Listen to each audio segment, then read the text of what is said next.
Almost 3 weeks ago in Syria, more than 1,000 innocent people, including hundreds of children, were murdered in the worst chemical weapons attack of the 21st century. And the United States has presented a powerful case to the world that the Syrian government was responsible for this horrific attack on its own people. This was not only a direct attack on human dignity, it's a serious threat to our national security. There's a reason governments representing 98% of the world's people have agreed to ban the use of chemical weapons. Not only because they cause death and destruction in the most indiscriminate and inhumane way possible, but because they can also fall into the hands of terrorist groups who wish to do us harm. That's why last weekend I announced that, as Commander-in-Chief, I decided that the United States should take military action against the Syrian regime. This is not a decision I made lightly. Deciding to use military force is the most solemn decision we can make as a nation.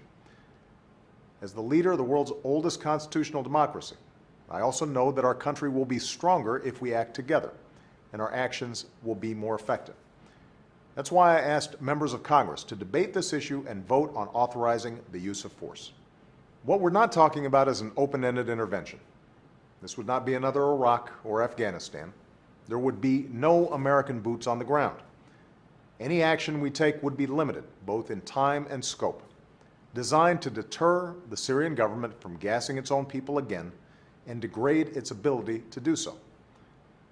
I know that the American people are weary after a decade of war, even as the war in Iraq has ended and the war in Afghanistan is winding down. That's why we're not putting our troops in the middle of somebody else's war. But we are the United States of America. We cannot turn a blind eye to images like the ones we've seen out of Syria. Failing to respond to this outrageous attack would increase the risk that chemical weapons could be used again, that they would fall into the hands of terrorists who might use them against us, and it would send a horrible signal to other nations that there would be no consequences for their use of these weapons, all of which would pose a serious threat to our national security. That's why we can't ignore chemical weapons attacks like this one, even if they happen halfway around the world. And that's why I call on members of Congress from both parties to come together and stand up for the kind of world we want to live in, the kind of world we want to leave our children and future generations. Thank you.